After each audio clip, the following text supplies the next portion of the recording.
ticker. I should stop wasting his time and start wasting someone else's. Here we go. We'll let it breathe for just a second. Guys, it's Saturday night. If you are confused, don't be confused. I know you're thinking, where's Thomas Hall? It's a Saturday night. Thomas Hall is here. He's to my right, might be to your left, depending on how you're looking at your screen. No, this isn't a dream. It's not a mirage. It's MHI on a Saturday. Thomas, as you know, MHI, Mile High Insiders, we started on a Saturday years ago. Nick Kendall and I, and Scott joined the team a while back. He's been rolling with us. You and I have been rocking and rolling. We were able to trade shows, something that we like to do here on Mile High Huddle to make sure that we're all taking care of friends, family, obligations, traveling. That being said, Saturday night MHI, that's got a good ring to it. It's good to be back. Thank you for joining me, Thomas. How are you, buddy? Yeah, it's great. It's great. It's odd because, usually it's Ron and I on Saturday nights, but we took over Wednesday night. So, it's great. It's kind of cool to change it up a little bit, get a little bit different group of people coming in to listen and different perspectives. So I'm looking forward to it. Yeah, you're looking good in that MHI hat. I'm looking good in my new Buckham shirt that I got over from Mile High Huddle. Head on over to @MileHighHuddle on Twitter. Mike S. saying, what up, Thomas, Luke, Dylan, Scott, and Broncos country. Mike S., one of those Super Chat superstars, very popular in our MHH Super Chat community, along with String Guy. I see you. David. I want to get to Michaela.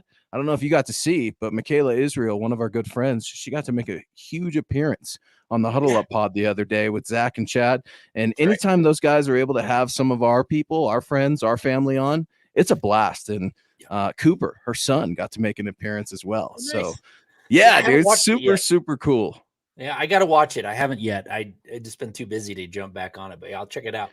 That's the beauty. Wherever you get these podcasts, you can listen to them on your time. I was out today doing yard work. It's that time of year, right? Get your lawns aerated. This is coming from Grumpy Old Lawn Man. It's fertilizer, seed, all that stuff. And listen to your favorite MHH podcast whenever you can, wherever you get those podcasts. Spotify, iTunes, YouTube, wherever. We're all over the globe. String Guy coming in. Come on, Scott, jump in the chat. I'm baiting you. Don't bait Scott. Scott will come at you with some knowledge. He'll get you. I've done it, and he's gotten me, and I don't do it anymore. So Scott's our guy, rocking on the ones and twos. We appreciate his time on Saturday nights as well. Let's say hello to a couple more people. David coming in. Good evening, Broncos country. Luke, Thomas, Dylan, and Deacon Scott. Hashtag MHH for life, Denver Broncos for life, and Buckham. Guys, grab yourself an orange Buckham t-shirt. It's super cool. You're seeing it all over Twitter. Speaking of Twitter, head on over to Twitter @MileHighHuddle. If you'd like to reach out to the show, it's @MHI_pod. And then I'm trying to pull up the actual show, or excuse me, the actual store, the huddleuppod.com store, because the website's changed a little bit. So I know people want to get their swag. They want to get their coffee cups. They want to get their visors, their hats. Head on over to Twitter @Mile High Huddle. We'll make sure we get it. Here it is. Thank you, Scott. MHHmerch.com, where you can get your swag on.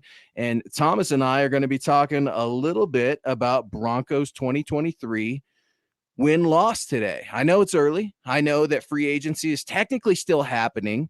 The draft, it's April 1st, baby. The draft is literally weeks away. So it might seem like it's too early to talk about wins and losses. But when the Vegas wise guys are putting those out there, how can we ignore it? Yeah, you got to. I mean, you got to get. They do it. They do it to get the juices flowing, to get the betting going. And they put a lot of effort into those.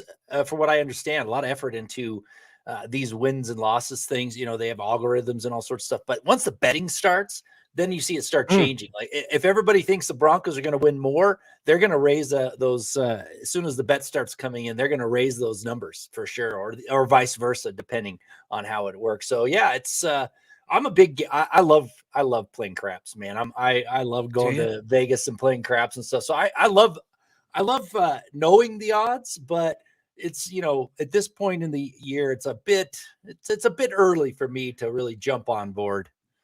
We're going to give some too early predictions, and you can't hold us to it because, again, we have no idea what the final roster is going to look like. I mean, for crying out loud, the coaching staff just got finalized. That ink is still drying on the paper on some of those contracts. So we're going to get to it. Doug coming in saying, I'm betting over 8.5 I'll take my chances on Sean Payton.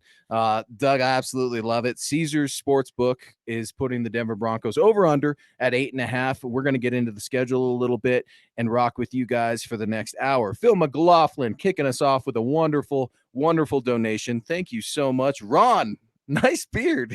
Good evening, Luke, Thomas, and Deacon Scott. Go Broncos and buck 'em. Phil, what's funny you say that, man, because I was just talking to Thomas and I'm like, man, I got to get on the show with Ron because Ron's got one of those smiles, man. There's just one of those $1 million smiles. I'm sorry I can't replicate it, Phil. You're going to have to hang with me on Saturday as you once did back in the day. But be sure to head on over to Ron's Twitter, Thomas's Twitter. These guys rock it every Saturday night at 6 p.m. Mountain. You know what I find interesting about the 8.5 and people, bantering back and forth about how many wins the Broncos can actually have. Sean Payton won more, 6 times it was under 9 wins with the Saints. So that's a pretty good track record for wins and losses. He's at 8.5. That seems about right. I think the Broncos could best that, going forward. So I think it's coming in about right, but I think Payton has got a pretty good track record of keeping their teams above those at or above 8.5 most of the time. So I think it's coming in pretty good. Yeah, man, it's encouraging when you look at it, and I know it might sound a little low, right? Broncos country, you're like 8.5 wins. That's not going to get us very far in the AFC West, where you got Mahomes balling out of control. You got Justin Herbert, who's an absolute beast. You got the Raiders. I'm not too worried about the Raiders' offense, but their defense scares the hell out of me, especially that pass rusher, Max Crosby. Our offensive line, Mike McGlinchey, he's going to be put to the test this fall, and I'm super excited for that. Look, it is early, but as Chad Jensen put out on milehighhuddle.com in reaction to this article, that's 3.5 wins more than this last season in 2022. That seems like a lot of games, Thomas, because Broncos country is sick of tuning out of these games. They're sick of being embarrassed. They're sick of being the butt of everyone's joke, whether that be on Twitter, at the Super Bowl party. I mean, Broncos fans aren't even wearing their Bronco gear anymore to the Super Bowl party. It's been tough, and I'm trying not to rain on the parade, but I'm just trying to keep it real here. And I got to tell you, 8.5 feels a little low to me. It's too early. I'm not going to push back on it too much, but I think it's probably a decent baseline for the wise guys out there in Vegas. I don't know how they get these odds. Like you said, there's all kinds of science and math and all kinds of calculations that go into these things. And it kind of makes me think, did you ever see, I think it was called Two for the Money with Matthew McConaughey and Al Pacino. And it's like a betting movie, and it's kind of talking about the life of these high stakes sports bookies. And call me a dinosaur, because that sounds like it was forever ago, because now you can legally gamble in most of these states off of your very phone. But it's super, super interesting when you start looking at these odds. What up, Pete? Thanks for joining Tom, Scott, and I on MHI. We've got Carol in here as well. Hello, Broncos country, and Michaela chiming in as well. The next t-shirt I want to buy is a Mile High Insiders, and then Broncos for breakfast. Thank you so much for supporting all the shows, Michaela, a good friend of ours, and Cooper too, man. It's cool to see kids loving the Broncos. We need that love. We need this next generation to bring the Broncos back, because it's not always going to be bad, guys. The ship is turning. I'm telling you. Right. I put out a tweet the other day, Facebook too. I'm like, I think the Sean Payton effect is real. It's okay to have reservations, but things are changing over in that building right now. You're not seeing the press conferences for all these new free agents that just came out. That's for a reason. That's not, they forgot. I was wondering about it too. I love to try to get a question in when I can, but Sean Payton's about that work. And he's like, look, we're going to work in silence and let the results be what they will be. Yeah. I think I said this on our show a while back. It's like last year was the substitute teacher, where people came in and got away with anything, and now the real teacher's back, kind of thing. And it's like a lot more strict, or the sub bus driver. So it's like they brought in the teacher that used to smack your knuckles, with the ruler. That's Sean Payton, because Sean Payton don't play no games. I mean, he's all about having a good time. He's all about having fun, but there's only really winning. I mean, winning is the only good time in the NFL. It's the only fun thing in the NFL. Tie's not fun. Getting your ass kicked every week's not fun. Having your fan base not only check out of going to home games, but stopping to watch these games, I mean, you and I have talked about that off the air. That is something I never thought I would see in my lifetime. Broncos fans saying, I've got better stuff to do on my Sunday than turn on the TV and watch the Denver Broncos. No more. Sean Payton is squashing all of it. It starts with expectations, and Sean Payton was very vocal this last week, especially at the owners meeting, and I love that this man is setting standards in place. Yeah, and I think that that's going to be seen right away. I think you saw the lack of execution and the undisciplined play, a lot of penalties, dumb penalties last year. I hope that that stuff is one of the first things that goes away. I mean, you don't want to beat yourself, right? That's the worst. I think I think the Broncos definitely beat themselves, and then you add in the fact that they weren't healthy. You're going to see a much different team this season. And I just, for me, is even if they don't win a whole bunch more games, I want them to win. Of course, I want them to go undefeated, but just to see that they actually aren't beating themselves with mind-boggling errors is going to be a huge win for me to start the season out compared to last season. And I was way too excited last season. I thought last season was going to be incredible. I was predicting 10 wins, and man, they came out and really stunk it up. And I'm keeping my reservations, but I still think 8.5. I think 9 wins is. I would bet the over on that right now, based on what I'm seeing. Just the changes. If they stay healthy, they should be able to get at least a couple more wins just from being healthy alone.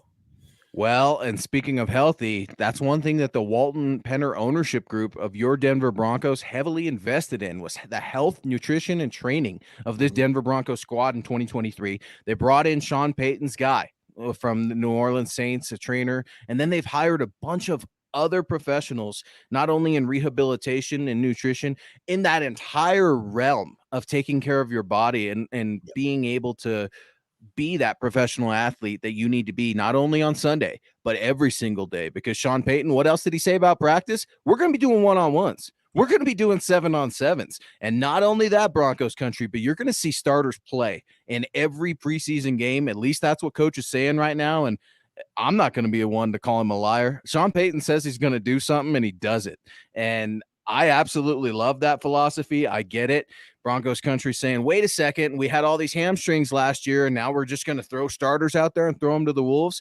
It's something Mark Schlereth talks about. A lot of the old dogs in the NFL, if you will, talk about getting calloused in training camp, getting calloused in the preseason, getting used to getting hit, getting used to having helmets in your gut on the offensive defensive line. I mean, these are things that can't be simulated. You can go into the quarterback simulator and run a 7-on-7 drill all day. But how are you going to simulate getting trucked by some of the nastiest, filthiest savages on the football field on planet Earth? That's something that only can be done and replicated with practice. Yeah, and not only that, game time situations. It's one thing to be playing game time situations on your own practice field and playing against your defense and your offense, but to have an opposing defense, just the timing, the feel of the game, any type of activity that you do, you got to kind of have that real time feel. And if you're not doing it in real time, you're going to come out really rusty. So I'm looking forward to them playing in the preseason. And I'm the first one to say, I was like, I think it's a good idea not to play in the preseason last year. I thought, I don't want people to get injured, but you know what? It did not work. I am not a fan of it. It's time to get out there and just, go out there and play and get stuff ready for the season, because one win, one loss can mean whether you go to the playoffs or not this year. And you don't want to come out rusty and lose your first couple games. You want to come out and you got to get all the wins that you can. This is a tough division, tough conference. You want to get as many wins as you can. You don't want to come out rusty. There's no way. Thank you for joining Thomas, Scott, and I on MHI. It's your Saturday night where we are reacting to the news out of Las Vegas. The Caesar Sportsbook is putting the win total, or the over-under for your Denver Broncos in 2023 at 8.5. How do you feel about that, Broncos country? Let us know in the live chat and key off on that. You feel good about that? You let me know where you see those wins. We're going to go into not the schedule, because the schedule hasn't been released yet, but the opponents here in a little bit. We're going to talk about the AFC West. But look, before we do that, let's just talk general expectations. the first expectation is that there's going to be law and order. That's what I heard out of Sean Payton. He's like, we're not going to be popping off on Twitter. We're not going to be popping off with the brand, Russell Wilson. We're not going to be doing some of the silly stuff that I've watched you guys do for an entire year, while I pretty much sat back and got to mull over the Broncos ownership. I imagine they came to Sean Payton, or at least there were whispers to Sean Payton long before anybody in the media ever got to, Nathaniel Hackett's obviously out the door. Sean Payton probably had a decent idea of what he was getting into, and that law and order, that's the very first expectation. The second expectation for me, it's got to be competitive. You've got to be okay with putting your unit on the field, knowing that you're throwing dogs on the field, willing to fight, and not only be aggressive, but be intelligent. That's one thing Sean Payton values a lot about his players. I think that sometimes he gets a bad rap for Bountygate and everything else, right? He likes aggressive football players. He likes smart football players too. You talked about it. The dumb penalties, got to get rid of those. If you're going to try to hurt this team by being selfish, Sean Payton will not play you.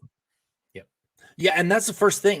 That was the problem last season. Sean Payton or Nathaniel Hackett wasn't doing that. He let Melvin Gordon keep fumbling the ball, fumbling away games. But then he was not consistent because he wasn't putting Albert O on the field because he didn't, think he could do the job well. It's like, what, that's gone. You got somebody here who knows football. He knows execution. He knows the right way to go about getting people ready to play. And that should be exciting to folks. And not only that, you can see from the pickups, he's going to have that team is going to have a different mindset. They're going to be more physical, more aggressive. They're going to go out there and play tough. They're not going to go out there and finesse it. From what I'm seeing, they're going to go out there and they're going to pound the rock down your throat until you can stop it, kind of thing. With the offensive line they brought in and the running backs that they brought in, I cannot wait. I'm old school, Luke, man.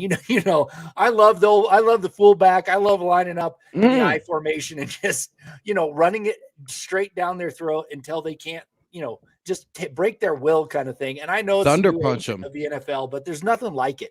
Going into the fourth quarter, 5-6 minutes left, and they just can't stop your running game. That to me is the best. You get a lead and just wear them down. I can't wait to watch. You're exactly right. I would challenge anyone that says the running game is not important in the NFL, or running backs are a devalue position. Really, the Kansas City Chiefs seem to value the running game a lot more as Pat Mahomes and Andrew Reid's tenure and 2 Super Bowl rings continue to go on. See no further than Isaiah Pacheco. What Jerick McKinnon did last year was very impressive for the Chiefs as well. So when you're seeing a pass-heavy team like the Kansas City Chiefs make a concentrated effort to run the football, that's for a reason. That's to dominate the clock. That's to dominate your opponent. Opponents get overwhelmed when they know that Pat Mahomes is on the field. He can pass to Travis Kelce, whoever at wide receiver, and make him great. But they get completely broken and demoralized when they've got a remixed offensive line out there pounding the rock. It's not rocket science. It's like Mark Schlereth says all the time. It's moving one man, his will. I'm going to break your will. I'm going to move you out of the way. And I think there's something to be said for attitude. There's something to be said for composure. And that's what Sean Payton is going to bring. You've already seen it with the Broncos offensive line. Again, guys, we're reacting. Thomas Hall, Scott, yours truly on MHI, to the Vegas odds makers putting the over under at 8.5 wins for your Denver Broncos. Here's how I see it in the division real quick. And I've been very vocal about this on Twitter, on the airways, everything else. I think the Broncos, they're not going to be atop the AFC West, but they're going to make some waves. I genuinely see them beating the Raiders twice this year. I do. I know it's lofty. It's the Raiders. I hate them. But the Kansas City Chiefs, I could see a split there. I really can. That's why Sean Payton's here. Sean Payton is here to dethrone the Chiefs. How do you do that? You don't do it overnight in one season. You do it by snapping the streak, Thomas. I'm so sick of this streak that Kansas City has. They own the Denver Broncos. It's almost embarrassing. I see a Kansas City Chiefs fan out and about because my first urge is to chirp them, right? And be like, Kansas City Chiefs here in Denver, here in Broncos country, if it's so great, get back to Kansas City. That ain't the case. I can't say anything. Tom, because the second I do, it's who are you? The Denver Broncos? Yeah. Oh yeah, those are 2 wins we just immediately X on the schedule. that's tough, man. And Sean Payton was brought here to get over on the Kansas City Chiefs. Yeah, I mean, watching them last year, they were a bad call away from probably winning a game, actually splitting with them, last season in the Nope. state that they Yeah. were in. So, And I mean, Vic that got was a close. terrible offensive pass interference call in Cortland Sutton. It was ridiculous. So, they at least bring it. I actually, my problem is I definitely hate losing to the Kansas City Chiefs in the 15 or 14 in a row that the Broncos have lost. Yeah, I get it. But losing to the Raiders as many times as they have when they should be beating the Raiders, I get that you lose to the Chiefs. They're a great team. They're Super Bowl champions 2 times in the last few years. But to lose to the Raiders 6 times in a row, I mean, come on. At home, getting spanked, that's got to stop. That's the first thing that needs to stop. And I hope they do sweep the Raiders, man. I would love to see that. I would love to see them go down to Vegas and just smack them around. But until they do that, I still have my doubts. Like, when are you going to do it? When are you actually going to go and beat the Raiders? That's my question. This year they're going to. You know why? Because Pat Surtain is out there having nightmares about what Devontae Adams did to him at the very end of a critical home game. And it's unacceptable, right? The Raiders at home, that's the Mike Shanahan standard. And damn it, we've got to get back to it. And that's Sean Payton, Mike Shanahan, 2 completely different minds, but very old school in the fact that you don't get beat in the barn, especially at home in Denver. That's Keith right. Brugman, Keith, giving us some support. I don't always catch the Mile High Insiders, but when I do, I drop some stars. Great show, Luke, Thomas, and Scott. Thank you so much, Keith. You are a part of this show. Do not ever forget that. We can't thank you enough for all of your support. Keith, what do you think? 8.5. Are you comfortable with that baseline? Do you want it to be higher? I mean, all things considered, it's pretty decent. I look at it one day and I'm like, man, that's low. I think the Broncos could be above that. I'm looking at it again now that we're talking about recent history about the Raiders streak, the Chiefs streak. Yeah. 8.5 sounds pretty good. 3.5 more than last year, baby. Yeah, thanks, Keith, for the support. We appreciate it as always. We love seeing you in the chat. But I will just say this: 9 wins. If they go over that, that's a winning season for the first time in a very long time. So I'm happy if they can get to 9 wins. It will be a huge change, which is great in my book. I want to see them more. I want to see more than that.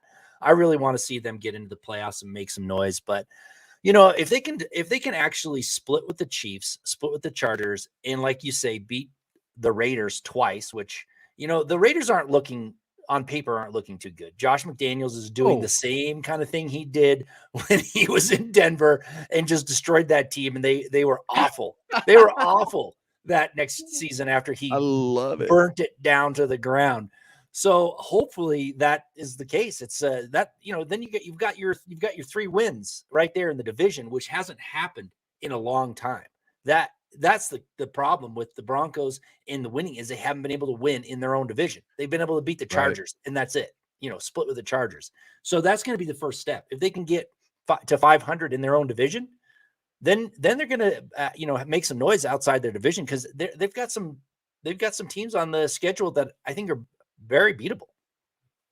Very beatable teams on the Denver schedule. The Broncos are trying to be avoiding that title of we can beat them. That's been the NFL teams looking at the Denver Broncos like, oh, man, that'll be easy. You look at the Denver Broncos barely beating the Jags over across the pond in the UK, and then the Jags use that as a rallying cry and absolutely got their you-know-what together and made a postseason run. Very, very impressive. Broncos can't be that get-right game for NFL teams anymore. Phil McLaughlin, hey, guys, thinking 10-7. 10-7. We tied the Chiefs for the division, Phil says. Whoa. I love it, Phil. Here, Phil is calling his shot. He's putting his flag in the ground, so to speak. I just don't know that the Chiefs, man, 10 wins for the Chiefs seems a little low to me right now with that damn Pat Mahomes and Andy Reid and their running game and Travis Kelce and anyone else you want to throw in there while we're at it. Because, I mean, I don't know, Phil. I would love it, though, bud. That's the problem, though. The Chiefs have been able to cakewalk into the playoffs because their division has not given them much competition. That's been the problem. Yep. That's why they had 13, 14 wins all the time because their division was the Broncos, everybody in the division weren't very solid. I know that the Chargers kind of made a little bit of noise and the Raiders made a little bit of noise a couple times, but for the most part, their own division just kind of got rolled over. So, if the Broncos can get to 10 wins, they're going to be very close to the Chiefs. I don't know if it's going to tie, but I appreciate the comment, Phil. I mean, that'd be wonderful going in at 10-7, tied with the it could Chiefs. happen. Injuries, we talk about injuries too and stuff. I mean, what is and big changes over there in Kansas City land. I mean, I'm not an Eric Bieniemy guy. I'm not. I never have been ever since his days at CU to Minnesota. I can talk all day about Eric Bieniemy, but I'm not an Eric Bieniemy guy. But that's going to be a big change, not having Eric Bieniemy there in the offensive meeting rooms. I don't think it's going to handicap Pat Mahomes or anything like that. But they're going to have to adjust, and they're going to have to figure some things out on that offense, different ways to supplement wide receivers, right? You saw Juju Smith-Schuster go over to New England. I know the Chiefs signed. Who'd they sign at wide receiver, Thomas? It's escaping me right now. They got a big man. Scott's on it. I know he is. Yeah, they got a free agent journeyman wide receiver. DeAndre Hopkins is still out there. It's just one of those things, man, where it's like the Chiefs are going to adapt. They're going to overcome. The Broncos need to be ready for it. But here's what I will say. It's odd when you see this dominance, this run of dominance in the AFC West, because the Broncos had it between 2011 and 2015. 5 AFC West championships in a row. I think that's what the Chiefs are at right now too, right? With the Denver Broncos. So they kind of flip spots. Super Bowl 50, Peyton Manning rides off into the sunset, and then all of a sudden, the Kansas City Chiefs, they strike. They had their time. They hit when the iron was hot with Pat Mahomes, and it's got to change, and that's why Sean Payton was ultimately brought here. Yeah, I agree. Something's got to give, and it would be great to see the Broncos win their division. I'm not counting on it. Like I said on here so many times, I'm trying to be less excited, level-headed. I want to see some wins. If they come out and they start winning, they come out and just start smacking people around, then I'm going to get on the bus, man. I'm like, yes, we're going all the way, baby. But I got to see it first. I got to see it because, these last 6 years have just been, for me, horrible, it's been unacceptable, embarrassing, disgusting, maddening. I mean, I can go on and on and on. And I'm sure you get asked too, hey man, what do you do for a living? What do you like to do to pass the time? And it's like, oh, well, I cover the Denver Broncos, and then kind of look at you. I'm done with being looked at like that. Let's not forget, Denver Broncos have 3 Lombardi trophies where some NFL teams don't even have one. But you can't live off of the past, right? I mean, it's all we've had for 4, 5, 6 losing seasons, Thomas. It's all we've had was Super Bowl 50. Now you're starting to see some of these old dogs make different moves. You see what Peyton Manning's doing out there. He's dominating. Anything he touches, turns to gold. He's coming out there with that new Netflix series that has that unprecedented QB access with Pat Mahomes and Kirk Cousins from last season. I'm told that's going to be really, really hot. Talked to a guy a little bit in the know this last week, and it's supposed to be filthy. Speaking of filthy, let's get to some of our biggest supporters, including Sue Gibson. Thank you so much, Sue, for tuning in to MHI with Thomas and I. Evening, Luke, Thomas, and Scott. I love the podcast. I just want to get to where I want to watch Broncos football again, because last year was a disaster. Yeah, it was a disaster, and that's cleaning it up nice for podcasting, Sue. And you're exactly right. I mean, look, how much do you spend on the Denver Broncos, folks? You go out there, you buy your swag, you get your jerseys, you get your hats. I'm the same way. I bought my wife a Russell Wilson jersey at training camp last year, Thomas. How do you think I'm feeling about this whole thing? And I'm sitting there thinking, damn it, I should have bought a Pat Surtain jersey.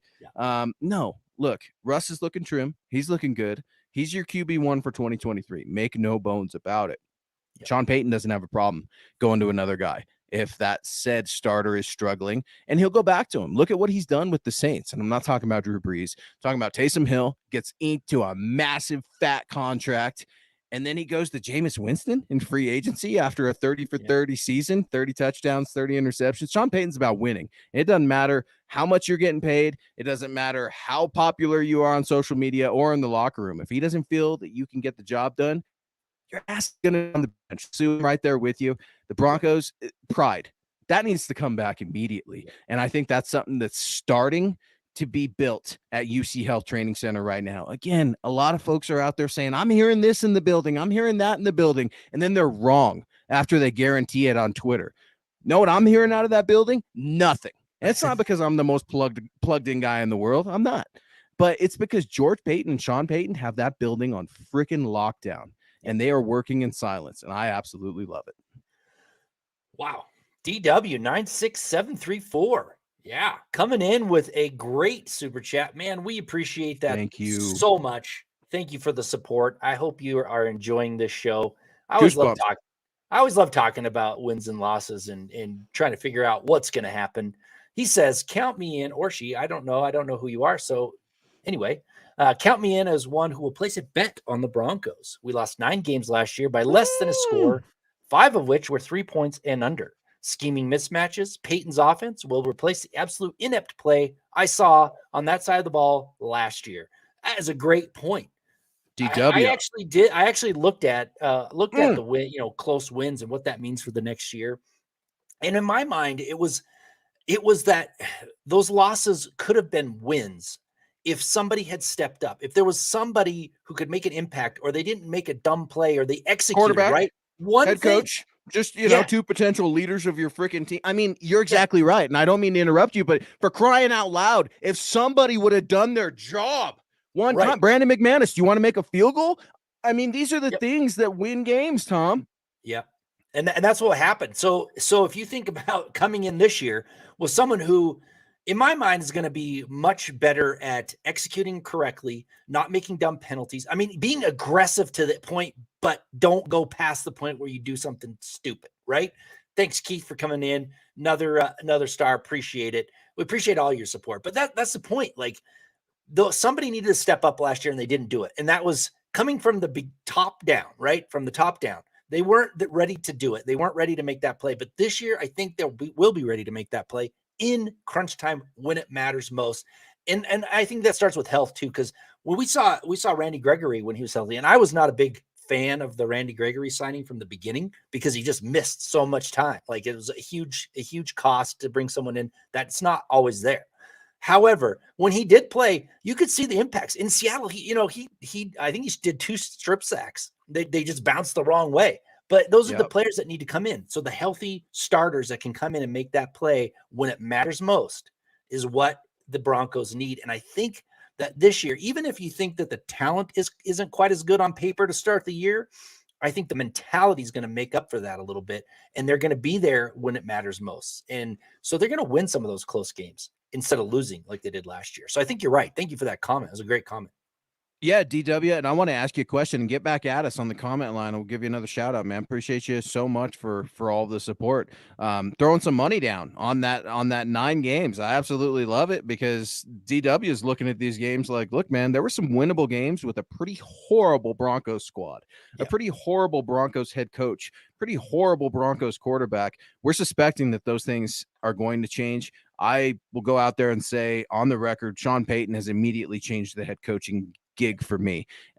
He's instilling that culture. That's the first thing you got to do. It's not all about the X's and O's, folks. It's really not. This is a child's game that we make so much more complex than it actually needs to be. I'm out bumping around, going to my daughter's volleyball game. It's a beautiful day here in the Mile High City. I see flag football all over. Kids out there playing, and they're just playing flag football, man. And I stop and I look at it, and I'm like, man, that's all we're doing, right? We're throwing the ball. We're trying to execute one move at a time. We're trying to know the play and know your responsibility. And that's exactly what DW is looking at when DW goes through these games last year. And it's like, look, as bad as it was, we were close on some of those. And I get it. Close doesn't count. Style points don't count either. But that should be a little bit encouraging. If the wise guys in the desert are setting that over under at 8.5, man, again, like Chad Jensen wrote about on milehighhuddle.com, referencing this article from Caesar Sportsbook, that's 3.5 wins, right? Half. I don't get the half. I mean, I get that there are ties and stuff now, but 3 more wins than the Denver Broncos ultimately had. They're coming off of 6 straight losing seasons, 15-0, maybe even a 16-0 streak against the Chiefs. I've stopped counting because I throw up every time I see it.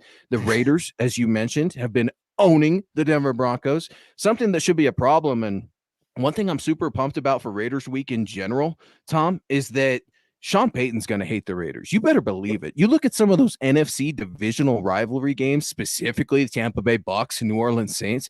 Sean Payton likes to get after it. Sean Payton likes to chirp players on the sideline. Sean Payton has got a chip on his shoulder a mile high, and that's why I love him in the Mile High City.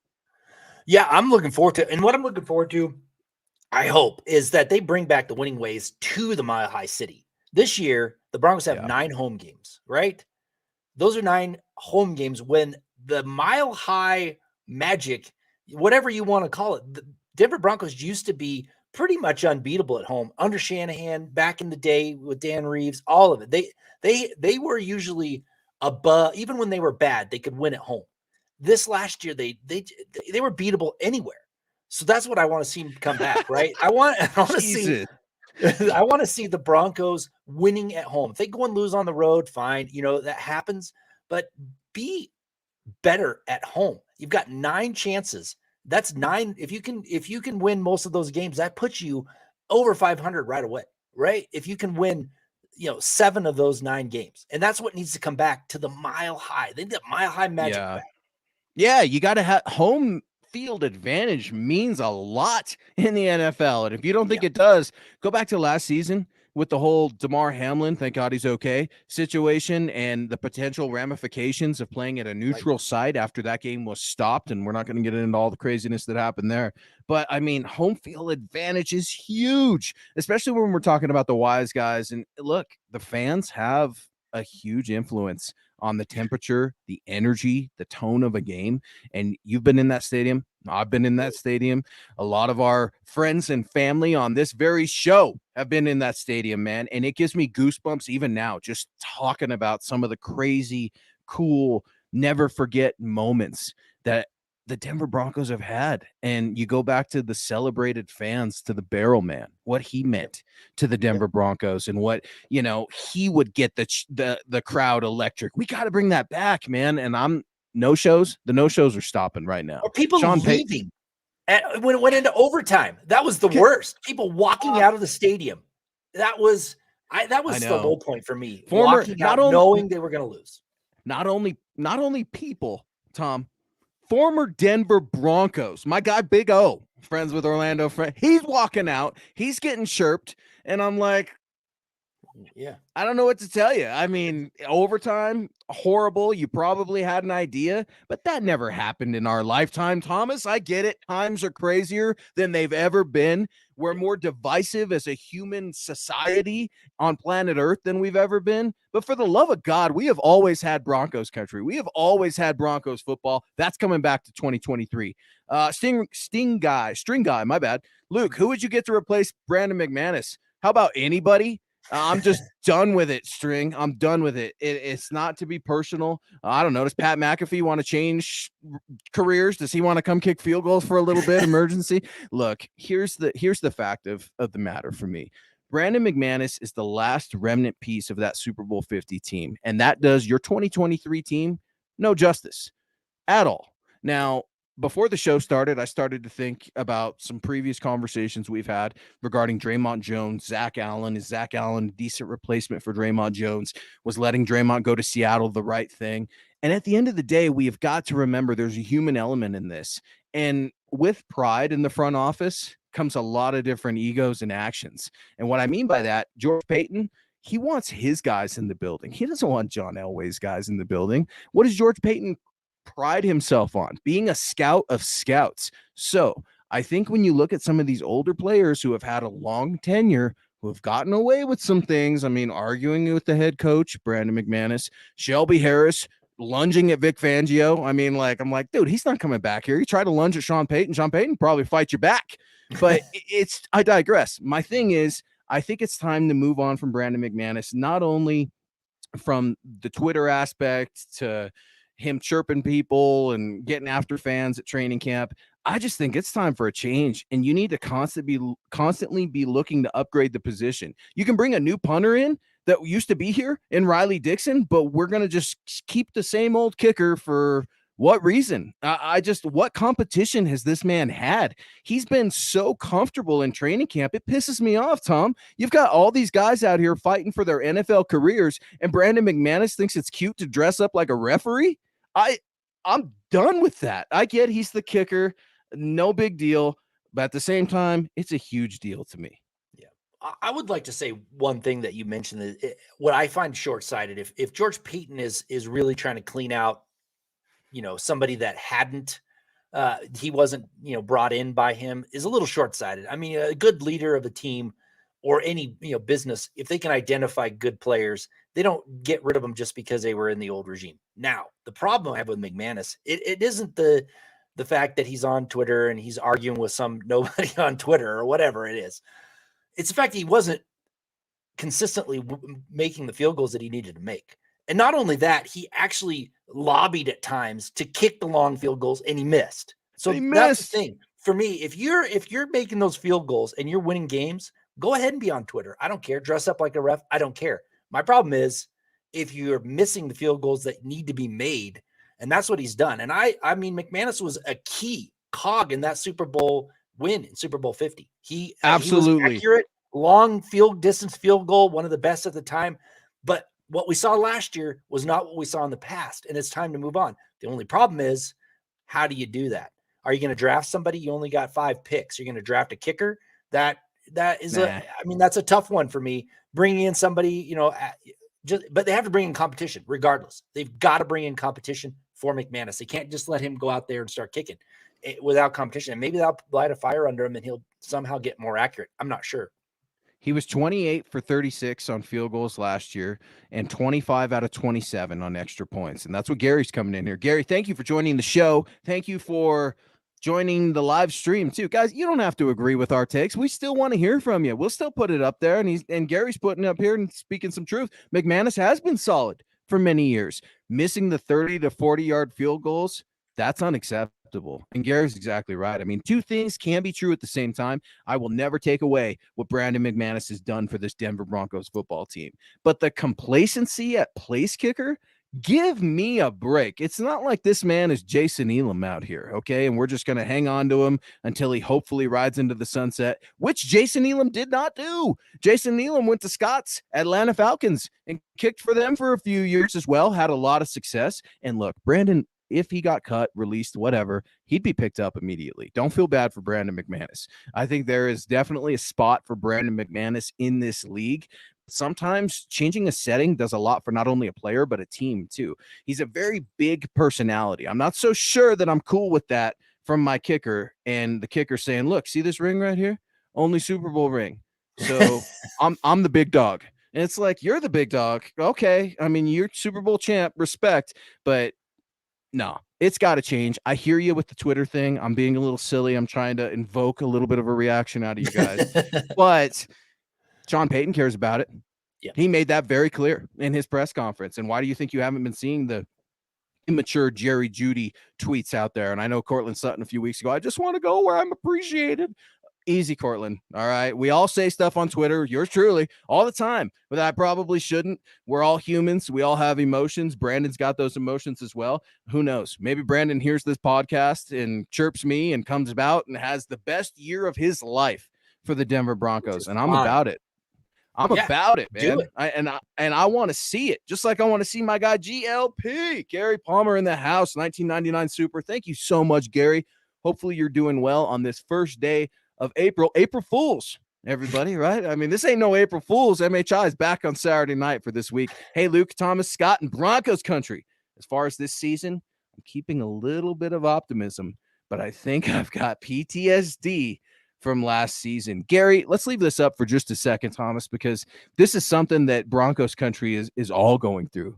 I think Gary's a perfect representative of Broncos country, especially with this comment saying, we're excited. Sean Payton's here. We're excited. Russell Wilson's looking lean and mean, and he's been off of social media. We're excited. Jerry Jeudy and Cortland Sutton aren't getting traded, allegedly.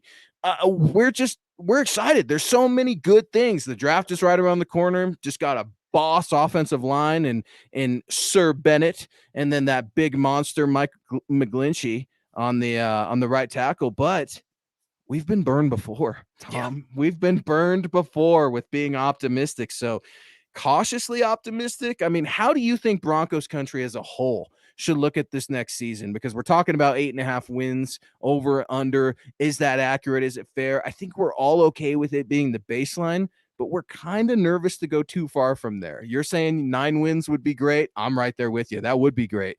But I don't know that I could go to 10, buddy. What accurate baseline logic, I mean, fair assessment would you tell Broncos country about expectations and excitement? I'm just going to say first off, it is a sad state of affairs now that our expectations are hopefully a winning season. Back when it used to be Super Bowl or bust, right? I've watched the Broncos for so long, and the goal was to win the Super Bowl, and everybody thought that that was going to happen. Like, we went into the season as a fan going, Yeah. they have a chance to win the Super Bowl this year. Yeah, sometimes they had a losing season, wasn't very often. Sometimes they didn't make the playoffs. Whatever. It's a sad state of affairs that we're sitting here going, gosh, it'd be nice to have 9 wins. I mean, just think about that. That's a far that's why you have PTSD, right, Gary? It's because that you've watched the 6 losing seasons with no hope. It's like, oh man, this is awful. But I'll tell you what, I'm excited for a couple reasons. Number one, Sean Payton is coming in, a different mentality. He's proven to be a winner. He's a dog. Regardless of whether I think, have some character concerns, that's out the window now because he got hired and he's here. So it's about winning, right? I mean, I've got care. There are so many players that you and I have covered on this team and on previous teams that the fans think they're the best guy in the world, folks. Yeah. It's about winning in the NFL, period. Yeah. But what I will say is, so there's that. So I believe that the execution, the quality of play is going to be better. They also brought in, so I guess there's 3 reasons. The second reason is they're really making a concerted effort to take care of the injury problem. If they didn't get injured, they would have won more games last year. Plain and simple. They would have won more games than 5. So if they don't get the injuries this year, and that's going to get you more wins. And then finally, I'm a firm believer that Russell Wilson is going to have a significant bounce back season. I keep looking at all these quarterbacks of the past who had a little bit of injury or they had major injury and still came back the next season or whatever and played really well. Those three things were the main problems last year. Russell Wilson didn't play well. The injury bug was terrible, and they had an incompetent coach. Change that. I think this flips 5 games. I think you're winning 5 games. I think realistically they can get to 10 wins if they stay healthy. I think 10 wins is doable. And I'm going to keep my fingers crossed, and I'm not going to be super excited about that prediction this early. Okay. But with so many problems last year, they beat the 49ers. 49ers were a good team. They have the talent. Jimmy got hurt in that game too, by the way. So Broncos fans, be ready. He's going to get hurt in Las Vegas. We all know it's going to happen. It's just a matter of if or when, rather, not if, right? I mean, Jimmy G is going down. Yeah. So, I mean, with all that combined, I think you should be optimistic about this season. I just hate to be optimistic. Like Gary said, you're scared. You can't be optimistic because I'm scared. Were too optimistic last year. I'm scared right now. And I see Broncos country, like our DW saying, man, I'll throw that cash down on that. And Gary Palmer too, right here, baby, saying I will take the over, but I'm not sure. Man, if I had a bill in my hand and I'm at the Las Vegas window and I'm trying to figure out what to do, I'm going to have to think on this one, Tom. I'm so unsure, kind of like you guys, right? I'm trying to use logic. I'm trying to use reason, but then I'm also looking at history too. Do you know the last time that the Denver Broncos got close to 10 wins? 2016. Yep. 2016 under Gary Kubiak and Joe DeCamillis for that one game out there in San Diego, the old San Diego Superchargers. The last time they got double-digit wins, guys, that's Super Bowl 50, 2015. I mean, they're due. That's how far it has fallen, but it also shows you how hard it is to win a football game in the NFL. I mean, we've all loved since we were children, and even as a 31-year-old grown man, when the schedule comes out, win. I've been doing that Thomas, for 6 seasons. And you know what? I don't keep those receipts because they're not good and they're not worth anything. And I think that's what Broncos country is trying to figure out right now. What does success look like? Yeah. It's slow and gradual. And I know that's not what you want to hear. But to me, what does a successful season look like? I told you guys, you sweep the Raiders and you split with the Chiefs and Chargers. I mean, even if you split with the Raiders, I'm good with it because the big wins come against those streaks. Players know about the streaks. Justin Simmons, ask him about the streak. He's was drafted to the Denver Broncos getting his ass kicked by the Chiefs. You don't think he's sick of that? I mean, come on. Something has got to change. Russell Wilson used to be the big dog in the NFL. Now Pat Mahomes has way louder of a bark than Russ ever could. And some guy named Justin Herbert is about to get paid and is on the rise as well. So the Broncos have a lot of pressure. You can't be a slave to history. I get it. But, man, there's a lot to go over. And Peter Middleton, thank you so much, man, for reaching out to Thomas and I on MHI. Peter was with us since the dog days of Saturday 2 years ago when Nick and I were rocking this show. And I'm so proud to have Thomas is my podcast host, and he's a good friend. We talk Star Wars. We're nerds all the time. So, Peter, if you ever want to talk some Star Wars, get in, and that goes to anybody else as well.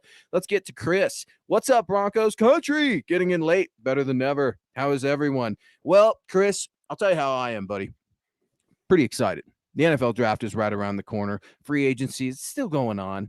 The first wave, the second wave, they're pretty much over. Now you're just looking at some little waves, but I'm feeling good. Sean Payton is our coach. Russell Wilson is off of Instagram and Facebook and Twitter, and he's leaned out. You're not seeing Jerry Jeudy on Twitter. You're seeing these guys in the lab. They're working. It's quiet.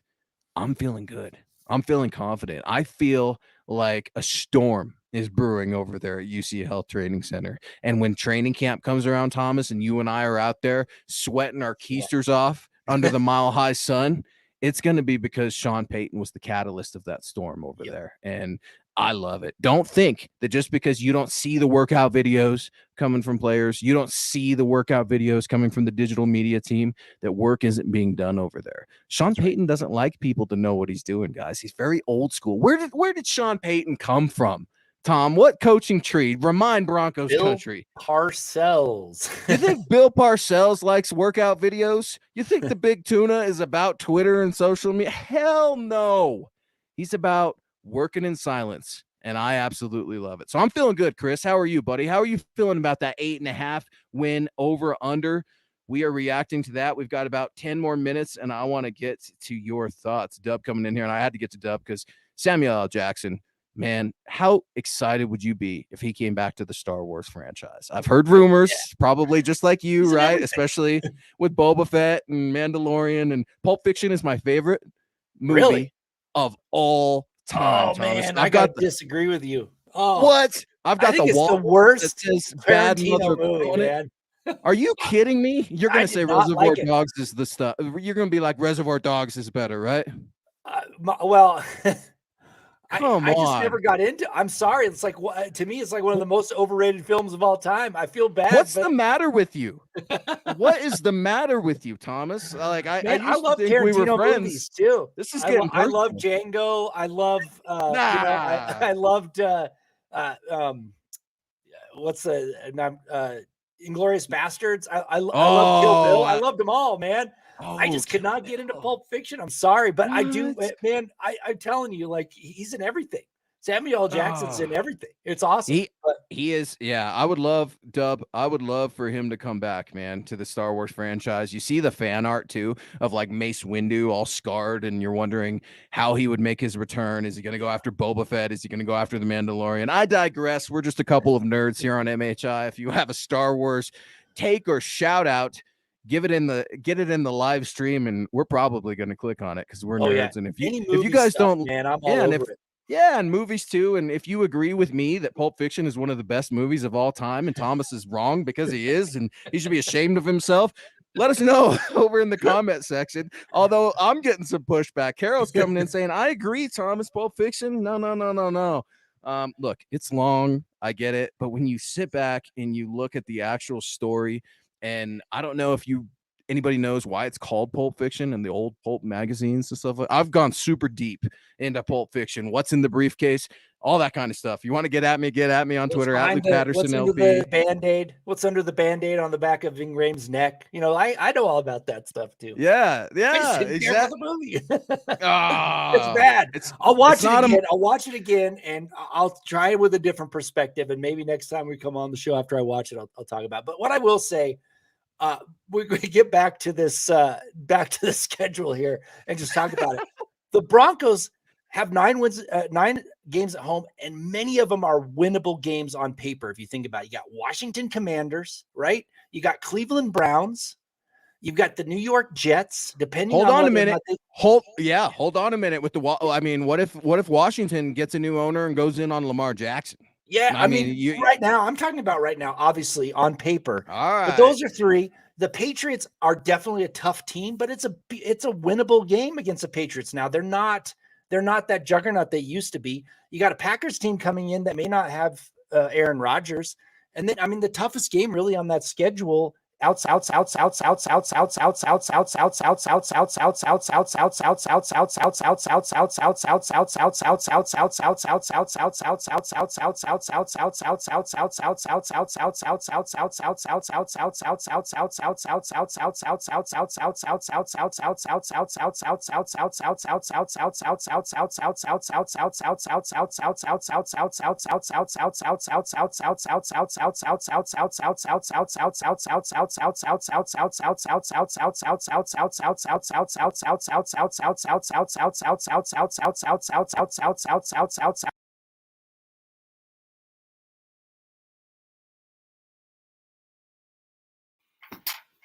All right, now I'm having technical difficulties. What just happened? Oh my gosh.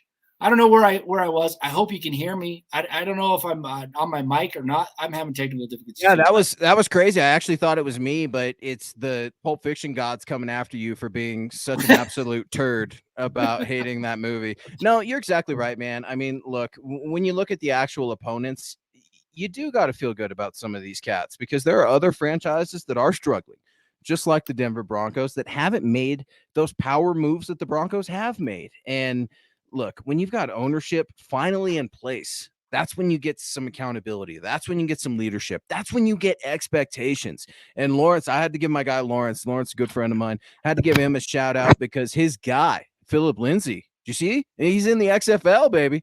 Phil, your favorite, Broncos country, a huge member of Broncos country that the fans absolutely love. He's playing in the XFL, and we actually have that story up on milehighhuddle.com. So be ready. I don't know if he's going to be wearing number 30.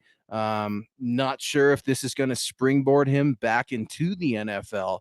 But Thomas, you've seen the Denver Broncos go outside of the league to find some guys, whether that be in the Canadian Football League, whether that be in the AFL, all over these other promotions and stuff like that. And that's why I'm a little upset about the Brandon McManus thing. I'm like, you're telling me that you can't find 1 or 2 other guys out there in this world that can kick field goals or at least bring competition to the team? That's kind of where I'm at. Again, we're just wrapping up the news coming out of Las Vegas. And I shouldn't call it news, odds rather, that the Denver Broncos are sitting at 8.5 for that over under. And Todd coming in here asking how many wins is the over under? That's 8.5. That's per Caesars over in Las Vegas. Chad Jensen has an article up at milehighhuddle.com right now. And Chris coming in here calling his shot saying 9. And just like you, I mean, 9, that would be fantastic, Thomas. I would be happy with that. I think Broncos country would be happy with that because when you're starving, when you're thirsty, and you get just a little bit of a snack, you get just a little bit of a drink, isn't it the best thing in the entire world? That could be what the Denver Broncos are looking at next season. Well, it means 2 things, and I hope you can hear me. I think I got my mic fixed. It means 2 things. One, if they have a winning season, they get to 9 wins. That means Russell Wilson didn't play terribly, right? So that means that he's kind of coming back, right? So it's a catalyst to the next few years because he's on the team for a while. You want him to play well. If they get to 9 wins, then the next season you can actually start to think, okay, they're going to make a couple more moves and they're going to get to that next level. If they flop again, that means Russell Wilson stunk it up and they're going to be stuck with his salary cap hit and they're going to try and figure out some sort of move. So 9 wins is a good thing. And yes, I'm a lover of Star Wars, so thank you very much. I was telling Luke the other day that I remember watching a preview for Return of the Jedi when I was a kid, back when they called it Revenge of the Jedi. And then when the name came out, Return of the Jedi, I was like, what happened to the Revenge of the Jedi? But yeah, I'm old school. I used to have the action figures. I actually still have the action figures when I was a kid, man. I love Star Wars. Hang on to those, man. They might be worth something because I'm a huge comic nerd collector, as you know. And I'm telling you, the Star Wars stuff is hot. I'm not so much into the Star Wars stuff. Mandalorian, I obviously am, but hang on to that stuff. It is hot. Look, Sean Payton's not going to flop. He's never flopped in his career. You know what flopping was for Sean Payton? 7-9. Yeah. And that's his worst record as the New Orleans Saints head coach, guys. I mean, 7-9, that's what the Broncos would be thrilled to have. I mean, that's 2 more wins than last year when you start to look at it. When you look at Denver Broncos history overall, I mean, this is how their record is the last 6 years: 5-12, 7-10, 5-11, 7-9, 6-10, 5-11. I mean, Sean Payton's not going to flop, folks. And if he does, it will be bizarre. I'll be the first to say I was wrong, and it will be a catastrophe that we haven't seen. You thought Russell Wilson and Nathaniel Hackett were bad. If for some reason, unholy reason, that Sean Payton flops next season, I'll be the first to admit it, man, but I just do not see that coming. That's why I'm okay with the baseline over under at 8.5 for the Denver Broncos, per the Vegas wise guys and all their wisdom out there in the desert. I think Broncos fans are going to be pretty happy. And guys, it's about up, man. Showtime, baby. I forget how quick these shows go, especially on Saturday night when we have such a hot crowd that's spitting out their predictions, pushing back against you, saying Pulp Fiction is the greatest movie of all time, and trying. Oh, here's a kicker. We got a kicker. Grogu for the kicker, man. Grogu don't miss. The Grogu does not miss. I would be down with getting a little bit of more Star Wars in the Denver Broncos, guys. He is Thomas Hall. You can get at Thomas on Twitter, at Thomas Hall NFL. Yours truly, at Luke Patterson LP. And be sure to head on over to the mothership at Mile High Huddle on Twitter if you'd like to grab a hat, Buckham, MHI, coffee mug. You guys have swag coming out on orange and blue? Yeah, not yet. I would love to. I'd love to see it. And some Legends of Mile High would be good too. Soon. It's in the cooker. It's in the cooker. I'm telling you that right now because Thomas, man, he 3 shows he's balancing a week. And don't forget, Thomas Hall also has a hot article out right now about how the Broncos cannot count on the NFL draft to fill their most slept need of running back for the 2023 season. Be sure to head on over to Mile High Huddle and check that out. Subscribe, like, and share wherever you get your podcasts. Give us a rating. Let us know how we're doing, a comment. We take those things very seriously. We always want to improve. We like to have a lot of fun on this show, but it doesn't mean that we can't be better. And reach out. Let us know. Talk Star Wars, talk football. We're always available. We love to chat with you guys, and it was such a fun show tonight, man. Yeah, I had a blast. This has been great. It's, talking a little Star Wars, little movies, and football. I mean, those are all my favorite things pretty much. Yeah. When it comes to talking, I can talk all day about some of those things. But yeah, no, it was great. It was great. Had some great comments, man. So that's the thing about the community that we have at Mile High Huddle, right? Everybody's knowledgeable and they bring their thoughts and we can talk about it. We may not agree. I mean, obviously, there's some back and forth on Pulp Fiction, but, we don't always agree on things. But you know what? That makes us better, right? You come up with something that I don't know, and I'm like, oh, wow, that's great. Now I'm going to start to learn from that. So I just appreciate everybody that comes into the chat. It's wonderful. Yeah, man. And just on our way out, one thing I've always prided myself on, and I know you do too, Thomas, is that we're not afraid to flash a comment that disagrees with us. We're not afraid to debate. We're not afraid to bring light to your opinions and your content as well. Let us know how we can support you, just like you guys support us. This is a team game here at Mile High Huddle. Anyone that says it's not doesn't work for us, because it is all about helping each other here at MHH. There's no subscription, nothing like that. Look, we're just about football here. We're about football, having fun, and representing our friends and family. And you guys have done that for us tonight here on MHI. Guys, we're going to be moving back to Wednesdays. It was just a 1-week thing. Appreciate Thomas and Ron for letting me come on Saturday nights. And you guys will be back, Orange and Blue View, on Saturday nights, Legends of Mile High, Friday morning, and away we go. The boys, Chad and Zach. And I don't know if you've heard, congratulations to Chad on his Bridge the Gap band and all the success that they're having. I wanted to give him a shout out on our show because he's been one of my biggest supporters since I've started this game, and I know you as well. Guys, get at Thomas Hall one more time, at Thomas Hall NFL on Twitter. Yours truly, at Luke Patterson LP. We will see you guys next Saturday. Broncos country.